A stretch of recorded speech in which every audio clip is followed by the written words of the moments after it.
Hello, everyone, and good evening. Welcome to Seattle Art Museum. I'm Jason Porter. I'm the Kayla Skinner Deputy Director for Education and Public Engagement. Thank you for being here for today's talk, which is tied to our latest special exhibition, which I hope you've gotten a chance to see, Farm to Table, Art, Food, and Identity in the Age of Impressionism. Before we begin, I want to acknowledge that the Seattle Art Museum is on the traditional territories of the Coast Salish people. We honor our ongoing connection to these communities, past, present, and future. We say this as a thank you to the people who have stewarded this land and acknowledge the community's continued presence here today. Tonight, as I said, we're hosting a panel inspired by Farm to Table, Art, Food, and Identity in the Age of Impressionism. This exhibition showcases late 19th century French Impressionist paintings that explore how local identity is tied to food, and how farms, markets, and meals were transformed in the wake of the Franco-Prussian War. Not only has the exhibition provided Sam with the opportunity to share iconic Impressionist works, but it also offers a thesis that, similar to today, food culture was a powerful cultural signifier in 19th century France. This has inspired a host of exciting programs exploring the historical, artistic, and economic impact of food on our lives. In tonight's panel conversation, we'll connect these historic themes to food and restaurant culture here in Seattle. How do we characterize the food scene? How did it get this way over time? Where is our food culture headed? Another program associated with this exhibition is our film series, curated by our friends over at Scarecrow Video. The next one occurring this Saturday is the King George, which is about a classic French restaurant in Philadelphia that's struggling to keep going after its 30-year history. And our final one on December 27th, Kings of Pastry showcases a reality show type competition among pastry chefs in France. You can see the film titles listed on this slide and check our website for more information about how to get tickets. On every first, second, and third Saturday, we have live music and art making in our Brotman Forum. During this program, you can enjoy limited time offers of a special French menu in our Market Cafe. And these are only some of the amazing programs we offer, so please check our website. And if our Farm to Table programs aren't enough, this winter features many other exciting offerings, including exhibitions by Tarika Waters, which you can see up on the third floor. And in spring, we'll open the next special exhibition, Beyond Mysticism, the Modern Northwest. SAM is only one of our three sites, or the downtown SAM is only one of our three sites, the two others being the Olympic Sculpture Park and the Seattle Asian Art Museum up in Volunteer Park. Our current exhibition in Volunteer Park is the Anila Aga exhibition, which features gorgeous sculptures that play with light and shadow, and our Ai Weiwei water lilies, which is on view until the spring. And try not to miss that. It's really wonderful. We have a talk series that we feature up at the Asian Art Museum every second Saturday called Saturday University, which is an adult education lecture series in collaboration with the University of Washington that features talks about Asian art and culture. And we have head of conservation at the MFA Boston is coming this Saturday to talk about the installation of these ancient Buddhas in their museum and the process of restoring and conserving those objects. At our Olympic Sculpture Park, look for the return of our Sam Body and Mind series after the first of the new year, which features movement, performance, and other restorative practices aimed at giving yourself some self-love and rest in a beautiful setting. The series on select Thursdays and Saturdays begins Saturday, January 17th. As you can see, there's always so much going on at SAM, so why not become a member? And thank you to any of you who are already members. This is the best way to support SAM and to receive all sorts of benefits. Visit our website for more details. Okay, enough of my announcements. Let's get back into Farm to Table. We gather at a moment when food, community, and culture are intertwined in more ways than ever. And tonight we'll explore that intersection in our vibrant, food scene. Let me introduce our speakers and moderator briefly. Daisley Gordon is the chef and co-owner of Cafe Campagne, where he has worked in a variety of roles for the last 30 years. He is also a member of the Alliance Française de Seattle board. He graduated from the Culinary Institute of America.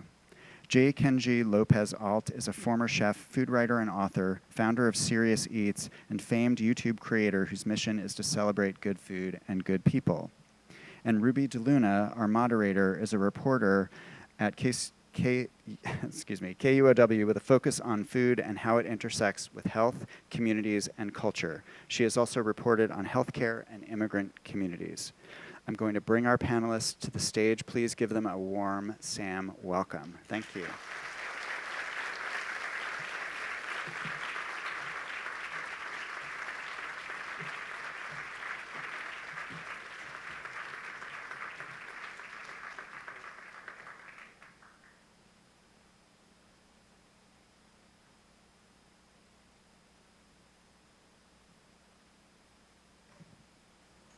Thank you so much, Jason. And thank you all for coming in tonight and for joining us this evening. I hope you had a chance to check out the exhibition, not only because it's an amazing collection of paintings and artworks, it's informative as well. It covers periods in France's history that help explain its food culture and how it came to be. It was shaped in part by social and political upheavals as well as industrialization. It's fitting that the exhibition's final stop is here in Seattle, which has its own food culture. So tonight, as we celebrate our food city, we explore what defines Seattle's food culture, how has it evolved, and where is it heading? I think to fully appreciate our region's food identity, it's worth taking a step back to the early days of Seattle's food scene, before the words like umami or ingredients like ghee or sriracha even became part of our food vocabulary. So I'd like to start with Daisley. I believe you moved here in the early 1990s, is that right? Yeah, 1995, Okay. in the early spring. What brought you to Seattle? A girl. It's always Tell us a more. reason to travel. It was someone I'd met at culinary school in Hyde Park in New York, and she was here and I was there, and so in order to not make her life too miserable, I just decided to come out here. All right. So she was in the industry also? Yeah, Yeah. we went to school together, Okay. and so that's what brought me out here, and I was able to, in short time, secure a position at Campagne restaurant. Really, I was here for a week and then went to work, and have been working for the last 30 plus years. Wow. She's not forgiven me for that, but yeah. Well, what do you remember about the food scene back then? What were the restaurant scenes like? It was interesting. It was, I would say it was pretty traditional stuff, like, Italian, French, continental, traditional takes on food, and pretty straightforward restaurants.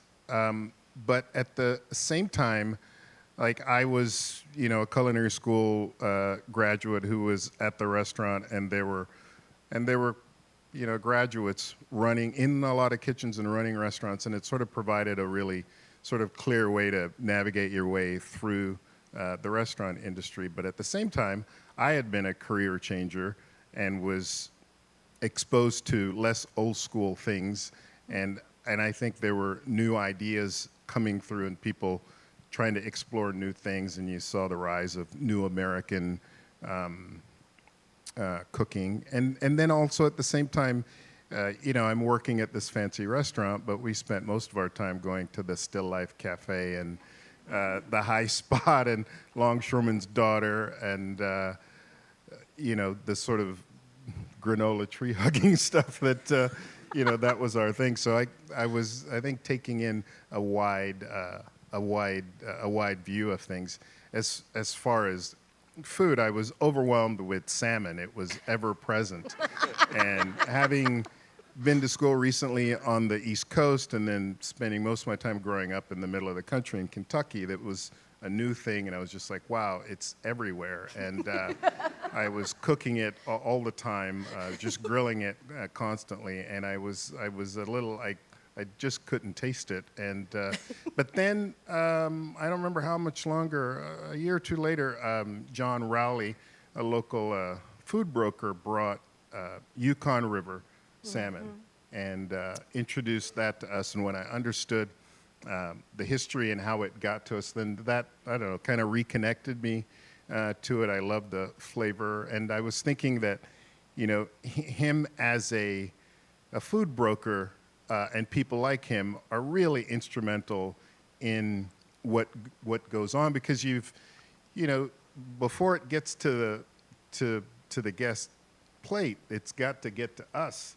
And before it gets to us, it's got to get to somebody who sells it and all this other stuff. And so he was familiar with the fish, but the way it was coming to the chefs, it wasn't butchered quickly, properly taken care of. It was just this kind of not great fish. And then when he sorted out the routine and got the fishermen to butcher it, bleed it right away, package it, and then it showed up to the chefs, and it was in great shape, and we cooked it. We're like, wow, you know. And so he was instrumental in that, and Copper River, and other things. And I think, geez, he was, I think, I don't know what the financial side of it, but he loved it. And so he turns out to be this important person coursing through everything. He finds some stuff that he loves, he thinks people are going to respond to, and he puts it kind of into the system. Yeah. Wow, you mentioned names like Still Life Cafe, Longshoreman's Daughter. Yeah. Wow, that's like a blast from the past. Yeah. Like, yeah.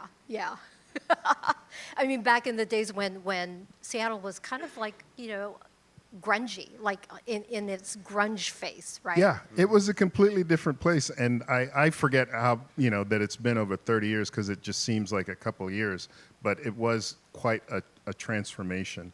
It was small, it was, grungy. I don't know which of these words are pejorative or okay No, now, I meant, but it was, you know, like grunge era. you know, it was not- just pretty simple stuff. And then through, you know, financial ups and downs, increase with huge variety of people coming to the city, it just exploded. You know, during, I think, some of the lower points in the economy, the restaurants changed. You saw the emergence of a lot more chef-driven restaurants, no tablecloths, all this very simple stuff. And then a chipping away of kind of the fine dining and more back to sort of basic rustic things. And so, yeah, it's been a big and rapid change. Yeah.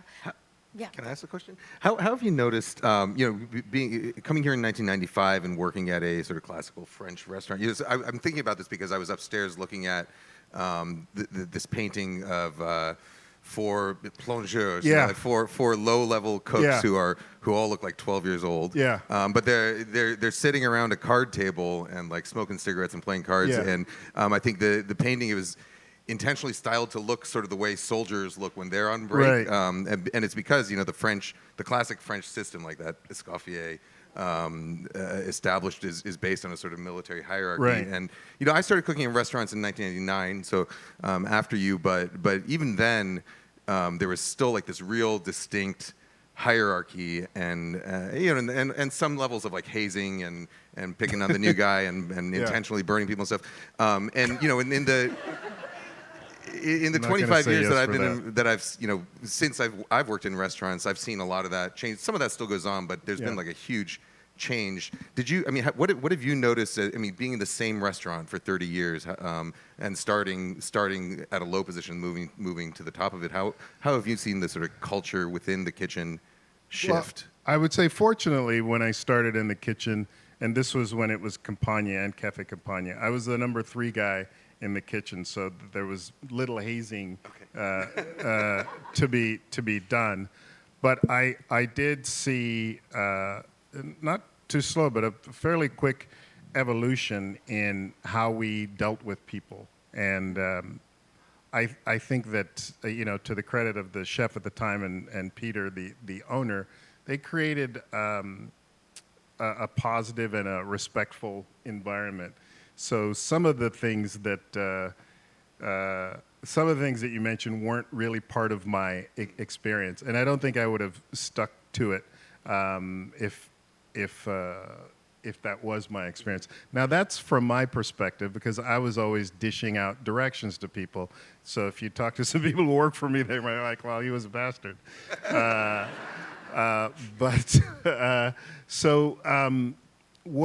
What's changed, I suppose, is that I think that maybe around the time I became the chef in 2000, a few years after, the volume of culinary grads kind of peaked and went down. They were sort of sucked up into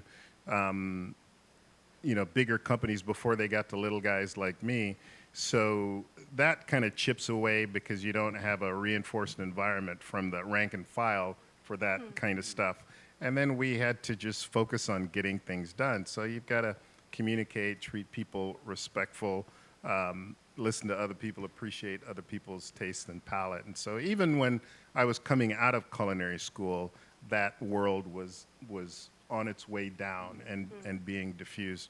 I mean, some of that lingers. But everything's so exposed now, it's sort of, you don't really get away with that stuff, and it's just too much trouble. It's just, we have enough of a burden of just running a place and maintaining profitability that you don't have, you don't have the luxury to do that kind of stuff. So how about you? So Kenji, you moved to Seattle around the time of the pandemic, because I remember seeing your Instagram reels eating around the city, and I was like, is that Kenji in Seattle? Wow. I moved here in November of 2020. Between October and November of 2020. So it was post total lockdown. So there were things that were starting to open up. But yeah, I moved here then basically because after having worked, I had a restaurant in San Mateo at the time, which we closed to the public, and then we kept it running, kept the people employed basically by taking donations and making meals to send to hospitals and things like that. But it was a very different thing, and so I wasn't really needed there all the time anymore. And so yeah, we realized, okay, like my ex-wife and I, we realized, oh well, we've been kind of working from home for a while now. We have an opportunity to move, and we've always loved Seattle, so it seemed like a good time to move here. But it was interesting moving to a new city when there's no opportunity to socialize. It's like even schools. It's like like you had to drop your. We had assigned times when we could drop our daughter off, and so we know like the two other parents who would drop their daughter off at the same time, and that was it. Like we knew our neighbors across the street, and so. For me, having been in the restaurant industry for a while and knowing like that there was a lot of trouble. It was a very this pandemic, obviously a tough time for everyone, but for restaurants and these kind of third places in particular, it was very, very devastating. And so I've always found that when you visit a city, that the best way to get to know what it's about is to visit the restaurants and eat out and meet people. And so. Yeah, I kind of felt like, well, this is a good opportunity for me to first of all like get to know all the neighborhoods in Seattle, get to know like who's cooking here, what kind of food there is, and then simultaneously try and sort of advocate for people to, hey, like don't just order from DoorDash or whatever, get out there and like meet these people. Like they're people doing their job right now and trying to survive and making like really cool, interesting things. And I think partially like me being completely fresh to Seattle. Helped because everything, like even the old places that have been around for so long, where everything was new to me, and so yeah, it was exciting for me to be able to discover the city that's my home now in that way, and yeah. I also remember how it was. Your posts were quite interactive in that people would. Once they saw it, they would say, "Oh yeah, you should try this other place. That also has good such and such." Yeah, I mean, in that sense, it's always a little selfish because I find like the more I share my recommendations, like the more people tell me, "Oh, go check out this place or check out this place." Also, the more people correct me on when I get the neighborhood wrong or something. It's like or the pronunciation wrong. Yeah.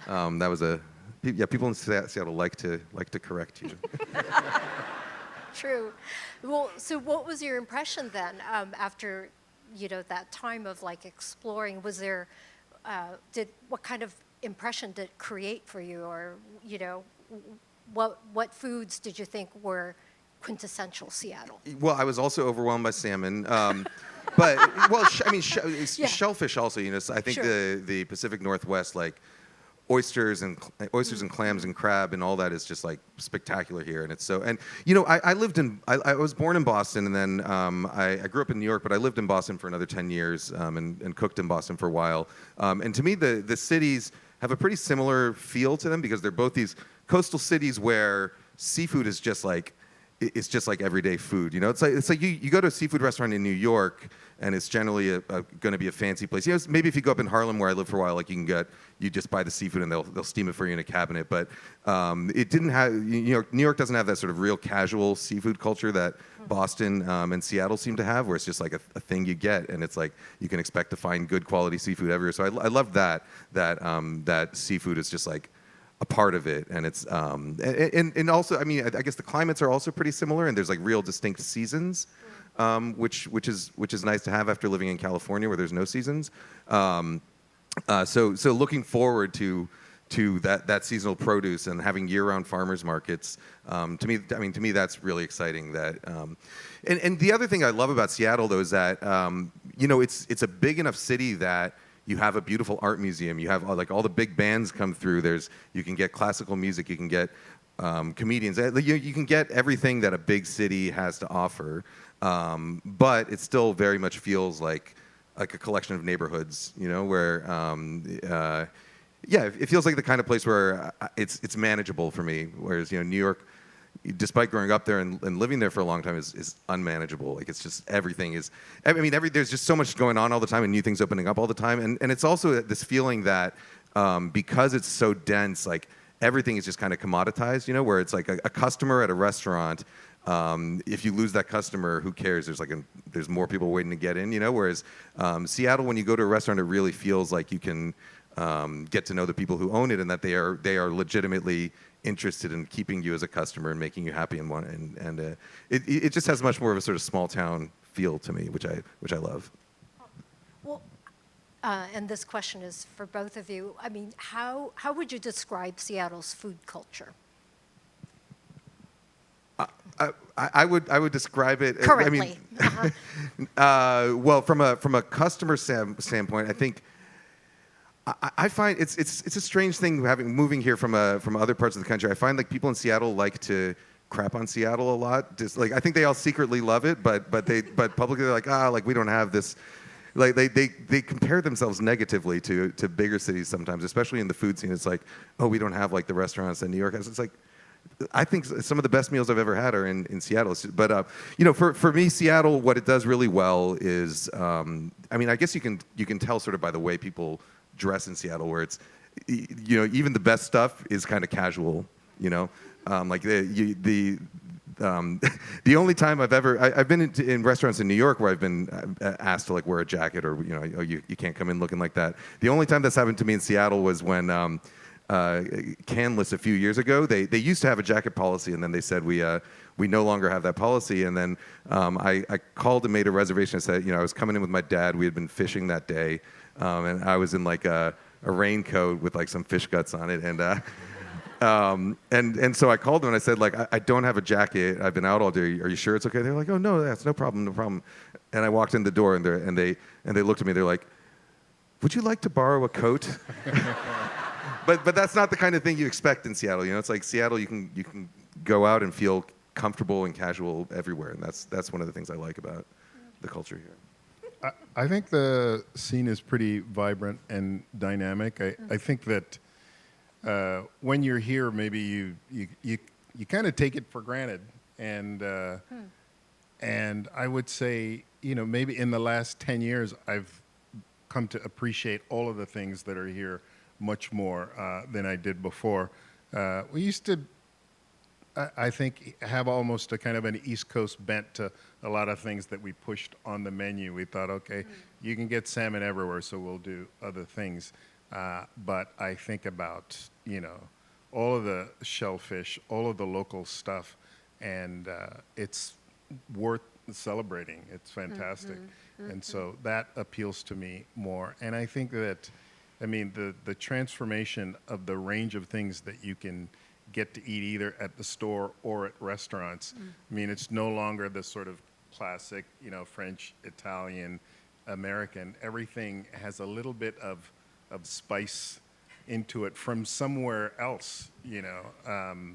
I think of maybe early on, there was a place in my neighborhood that was a Korean and French combination. But now, you know, there's a, what is it? There's a place that's Filipino and Mexican. Is it Family Friend, I think, that's in Beacon Hill?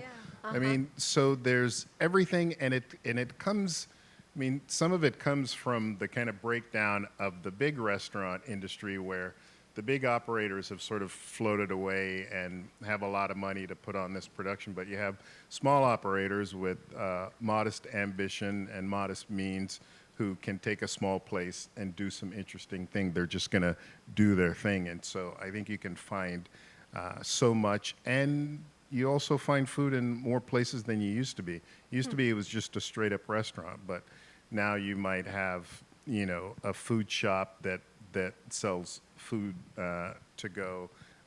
The food at grocery stores has been completely transformed. I mean, the competition is actually crazy for restaurants because increasingly you can eat, I mean, I don't necessarily care for the environment, but you can eat fairly well at a grocery store, you know, the delis and all of that. So I think that it's exciting, and you think about, I mean, I think about the group of people who've come in for the tech industry.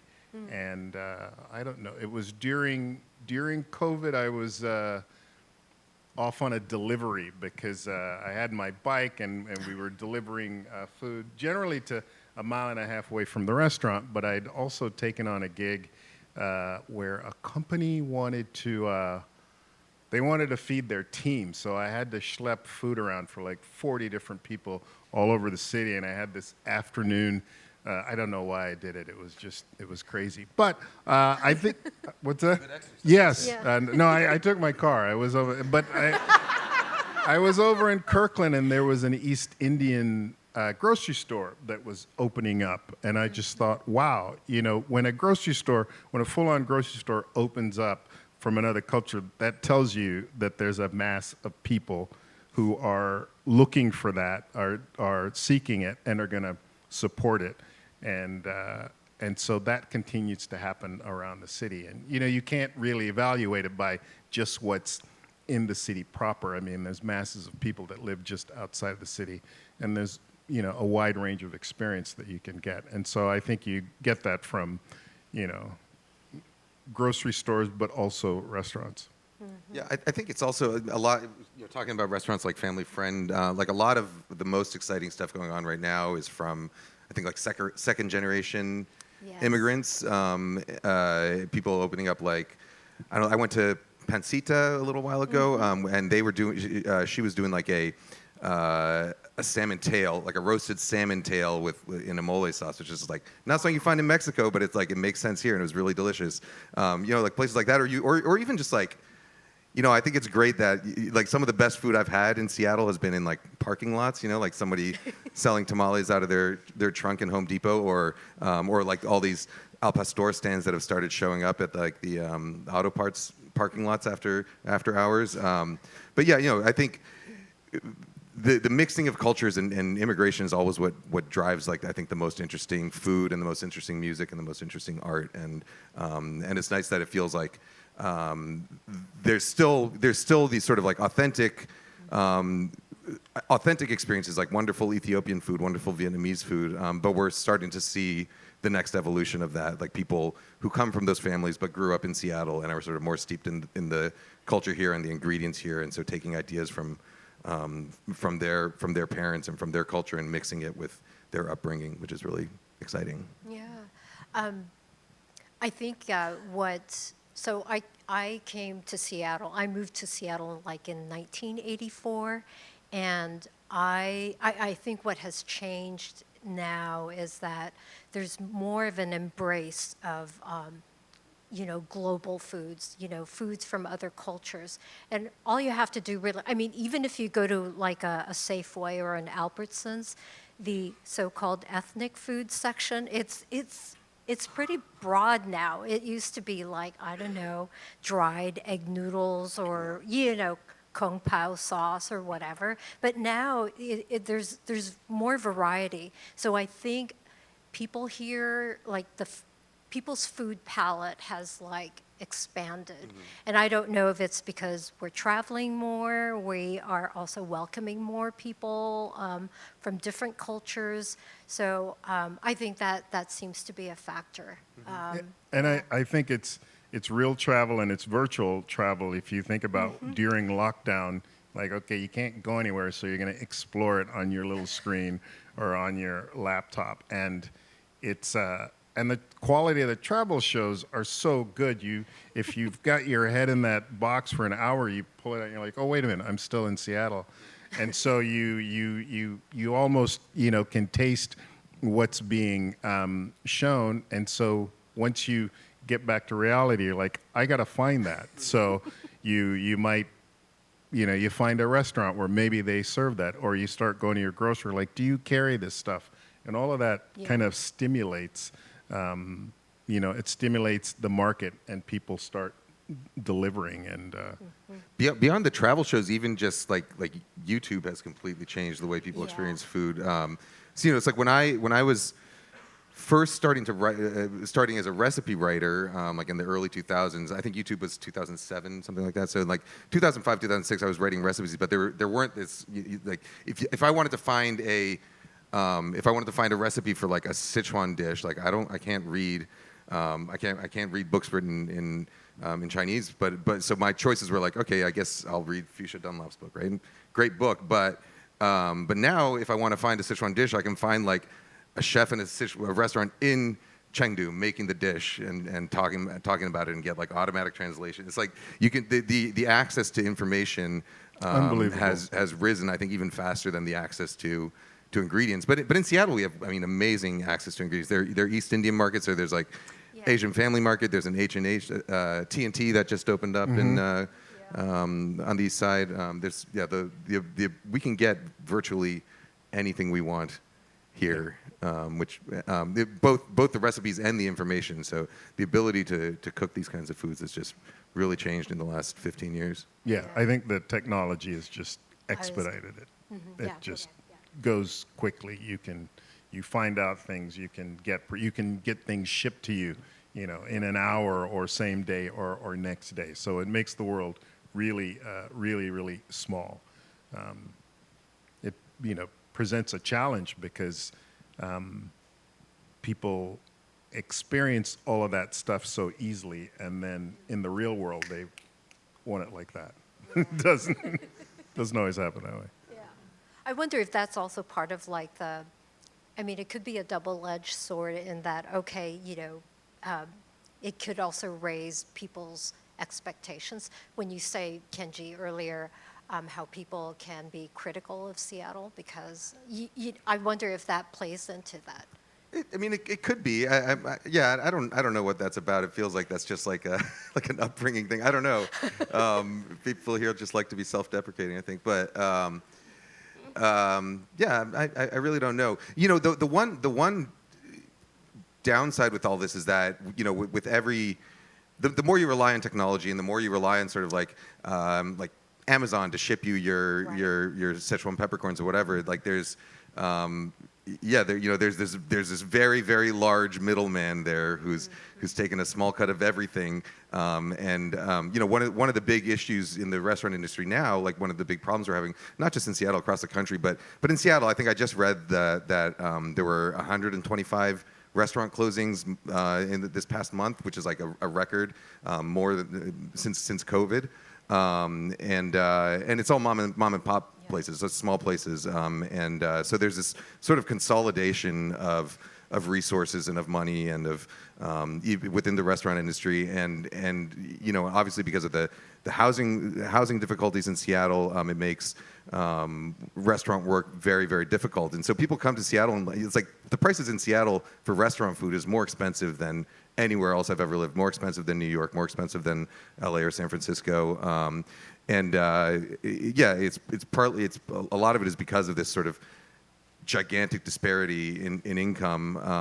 And I don't know any restaurant owner in the world, but certainly no restaurant owner that I know who doesn't want to pay their staff more, doesn't want to be able to pay them what they're worth. But, you know, it's like I did the calculations when I had my restaurant in San Mateo, and you know, we put like a $17 hamburger on the menu, and people complain, though, that's like so much money for like a quarter pound of beef. It's like, well, you're not paying for the beef, you're paying for the overhead, you're paying for to pay these people who are making it for you, you're paying for the building and everything. And you know, doing the calculations there, it's like, really, if we wanted to pay the cooks what an actual true living wage is, not just what like the minimum wage says a living wage is, but what a true living wage is, that burger should have been like $35 or $40. Yeah. But nobody's going to pay that for a burger, and so it ends up, I think, pitting people against each other, restaurant owners and restaurant workers, who often are not really on different sides. Right. You know, they all want the same thing,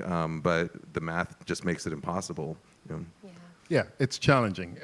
Maybe in the old days, in interviewing somebody, we'd say, okay, you know, what do you want to make, and we would consider that, and or what does the job pay? But now we have to say, well, what does it take to survive? And we have to start at that number because, you know, people have transportation issues, they have lodging, and it's not that you know, all my line cooks want to live in a penthouse. They just want to get by. So you have to deal with that and figure out how to get on that way. And part of that is the resistance on raising prices. And so now that outside forces have compelled us to generate the money needed to operate, the other part of it is getting an understanding or a little education, gentle education from the public that that's what it costs, that's what it takes to get this delivered to you, because you were maybe protected before, and that protection came on the backs of the people who weren't getting compensated. Well, you also need to put money in your private jet fund, right? Yeah. Well, speaking of challenges, in the exhibition, industrialization in farming changed some food production in France. So I'm curious, from your point of view, what kinds of changes, whether they're current or on the horizon, do you see affecting our food culture today or down the road? From a like a farming and production perspective, Or just in general? I mean, I think it's the same problem that's affecting everything, which is the, you know, consolidation. I think in the U.S. we've gone from being a collection of family farms into these sort of mega conglomerates, and when you start bundling all these farms together and applying sort of the same philosophies for them, you also run into these issues of you know, monoculture and depleting the soil health, because it's much more efficient to raise giant fields of alfalfa than it is to raise small plots of different types of vegetables that are going to long-term keep the soil healthier. I think in the Pacific Northwest and maybe in the Northeast and certain parts of the country, we are lucky that there's still lots of great farmland around us, and there are still small farmers who people here are able to support, but it doesn't seem to be trending in the right direction as far as that goes. But, you know, so like the ability to go to a farmer's market year round in Seattle and like meet the people who like pulled the vegetables from the ground and get this vast variety of produce, like that's a real luxury. And I think, you know, the more we can support that kind of stuff, the better. But it's big forces you're fighting against when you're trying to do that. Yeah, it's the expense of just operating everything, and the burdens, requirements that are put on small producers to basically support your team in the same way large producers do. And in the end, it's difficult to be competitive. And and price still means something to the consumer, and so it's you're not going to sort of be convincing to say, well, that extra $4 on that burger is different and better because of all of this other kind of stuff. Sometimes, hunger and price is the big determiner, and so it becomes challenging for small operators to kind of wade through that. Well, okay. Speaking of food, what is your must-have Seattle food? Or what do you typically cook when you come home from a trip overseas or out of state? Like, when you come home, what is it that you have to have in general?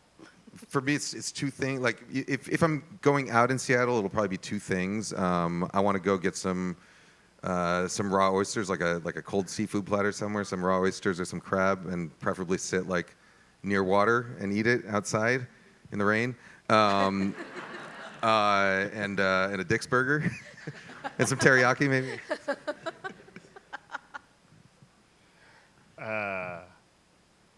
Usually my wife sends me to get salt and pepper squid someplace. Ooh, yeah.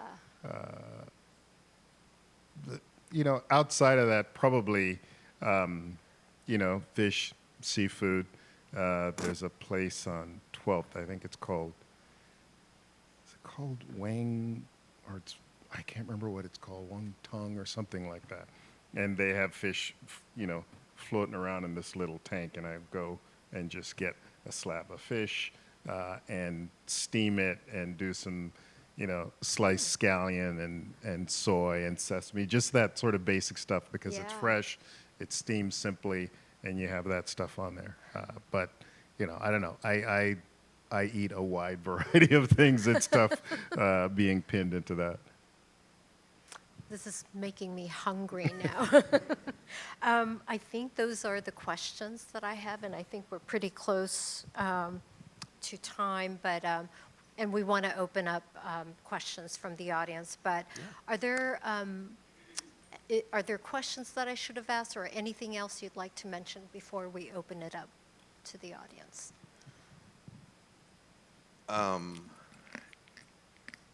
Well, I guess for me, the one thing that's always on my mind about the restaurant industry and the food industry in general is just how it's going to survive with what's going on right now, and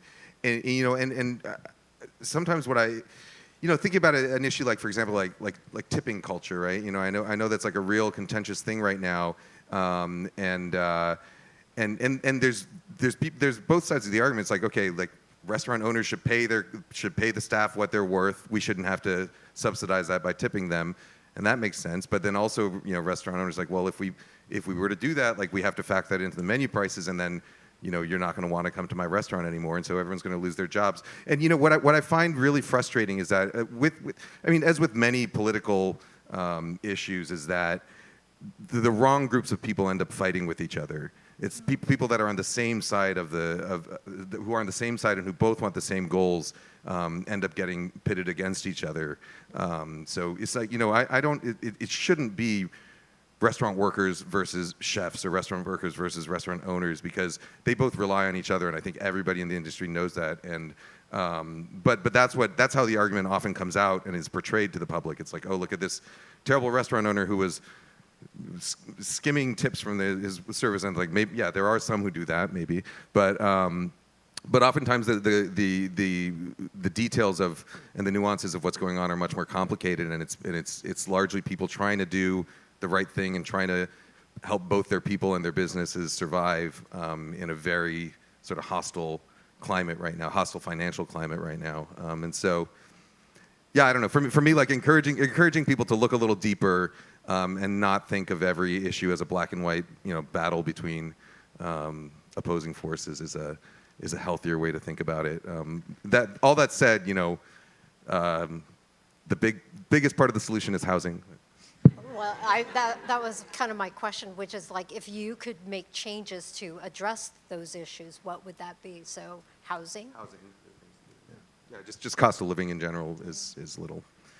Needs some sort of intervention because it's not trending the right way. And the people with the money and the power don't need it to trend the right way, for the rest of us. But The thing with the tipping culture, and I hesitate even stepping into that discussion. It's that as a restaurateur, you are swimming in an environment that you didn't create. The tipping culture existed before, and now we have many mandates and laws about what we need to do to properly and correctly operate our business and to compensate people correctly and fairly, and those get pressed on us. So if we don't do those, we're breaking the law, and so that change has to be made immediately by us, but it takes a while for the public to understand. And I think as people understand, they'll appreciate and come along. But I think there's just going to be a little time for that to come together as people understand how the business works, and that there's not a magic fund that supplements the menu prices. It's like what you pay is what we have to operate with. And so we have to be good operators, and I think that the public will come along. My hope is that the whole tipping thing gets eliminated, and it's just simple to, pay for what you get. And it's challenging for people who are accustomed to some largesse that comes every now and then from a big tipper. People don't want to constrain the possibility of that happening, but I wouldn't want to sort of go to work hoping that one day I'd get lucky. I think hopefully we'll get to a point where people just get appropriately compensated and people understand what the cost of a meal really is. I often hear about the restaurant prices in Scandinavian countries, and it's high because ultimately you're being honest about what it costs, from paying rent, paying for the carpet, paying for the everything. And so my hope is that we'll get there. And it might seem a little idealistic and pie in the sky, but if you don't have that, you're not in the restaurant business. So. It's not for the faint of heart. No. All right. Well, thank you so much. I also, sure. I was thinking about something else that was kind of typical of when I came to town, and it was the emergence of the organic movement. Back then, we used to note that we were serving something organic, whether it was like, baby onions or broccolini. We would say it's organic because that was a big deal. And now you just kind of assume that. And so that was an interesting thing. I remember Sundays and Wednesdays were organic farmer days in the markets. And so I would go and buy things on those days, or if my suppliers had a stand, they would make the delivery. And all of that and now we have farmers markets everywhere and every day of the week. So that's a glorious thing. That advancement is extraordinary, and we just take it for granted that it's available. But even 30 years ago, it wasn't. And 30 years ago is probably a long time for you guys, but really it seems like just last week. So I think that things always go a little up and down as they go up, and so I think that there's still positive things ahead. Thank you.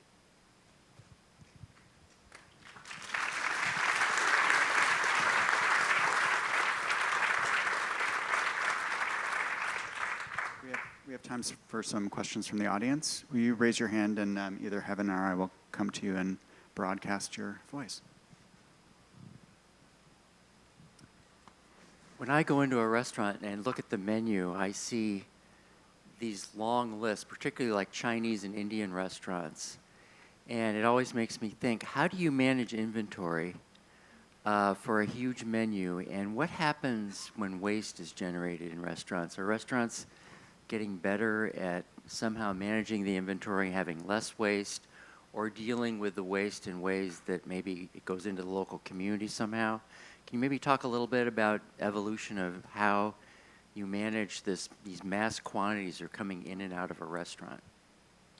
I can only speak for my restaurant, but a notable thing was during the beginning of the pandemic, I spent all of my time online reading every publication about everything about the restaurant business and all of the challenges. And one of the things that came out right away, which I was thinking about, but I was afraid to pull the trigger on, was people were shrinking their menus because you realize that the challenge of it's like you're keeping a bunch of plates in the air and they crash basically when they go bad, and all of that adds up. And so with the tighter constraints and the challenges of running a restaurant, you can't really do that anymore. So when we reopened, we cut the menu down probably 40%, and no one was really complaining. And the benefit of that was that we were executing the same things more frequently, which meant that we got better, and people enjoyed it. And certainly in the early days of the post-pandemic, people were just happy that we were open. Now, of course, I don't know, 9 months after that, they're like, okay, you're back to normal now. Give us, give us some more variety. But I think that, if you've got too much stuff, then it's got to be frozen. That's really the only way. It's the frozen, and you've got a fryer that you're dumping everything into. And so, because that's the only way to maintain the product and not lose it. And so we've kept the menu small for that reason. So we have a smaller range of things to maintain, and we go through it quickly. And I can't speak for other people, but certainly the pressure to make money and maintain profitability, I think, is greater than the pressure for ultimate variety that the customer seems to say he or she wants. And so that's bringing a kind of a discipline to keep inventory down and keep it under control. Yeah, I would say, from my perspective, and I also don't know how a Chinese restaurant is run, for example, but part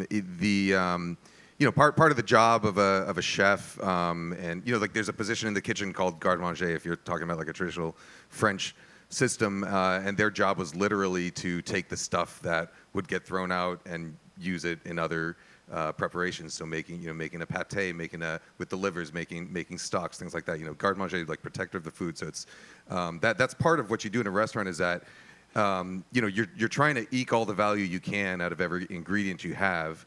Because anything that's edible or usable or has flavor that goes into the trash is just money in the trash. And so you do that by taking the parts that might get thrown out, making stocks with them, running a soup special, making the running specials where if the fish is not going to last another 2 days, you talk to your server, you come up with a good dish, you talk to your servers and have them try and push it onto customers in a subtle way. But that's the goal. Is like you don't want to throw anything away if you're running your restaurant really efficiently. So it takes a lot of creativity, both with the initial sort of menu planning phase to make sure that if I'm getting these duck breasts over here, what am I going to be doing with the legs of those ducks that come in? And so planning your menu in a way where you're utilizing everything, but then also when you start to run into these inventory issues, well, first of all, doing better at planning. You sort of get an idea for what's going to sell and what's not. And on a rainy Saturday, we might sell more of this soup than we will of another dish. So the weather can change. So all these things you have to sort of factor in when you're placing your orders and you're planning your upcoming menus. But yeah, a lot of it is just a game of efficiency and. But it's things that home cooks can and should do also. It's like you don't have to have the same. When you cook a dish, you get a rotisserie chicken from Costco, you don't have to do the same eat that same rotisserie chicken every day. You can turn it into various dishes and think creatively about what you have in your fridge. And maybe that's something that now that there's no home ec classes, maybe that's a sort of lost skill. But that is, it's a question I get a lot. It's like, oh, I bought this giant bunch of cilantro, and I needed only 2 tablespoons of it chopped. What am I going to do with the rest of this? And that's why you end up with, you open up someone's vegetable crisper and there's the random slime, that little plastic bag of slime at the back that used to be a cucumber. But yeah, it's a skill that chefs are trained in. that I think, yeah, a lot of home cooks could probably benefit from as well. One of the things that we did when we were coming out of the pandemic was we started a new beef program because, you know, it's easy enough to just sell tenderloin, but there are two of those on one animal, and you go through a lot of cows by the end of the week, and what happens to the rest of it. So we connected with a farmer in eastern Washington called Palouse River Beef, and we buy whole cows from this guy. And so it's a Wagyu cross. He names them, and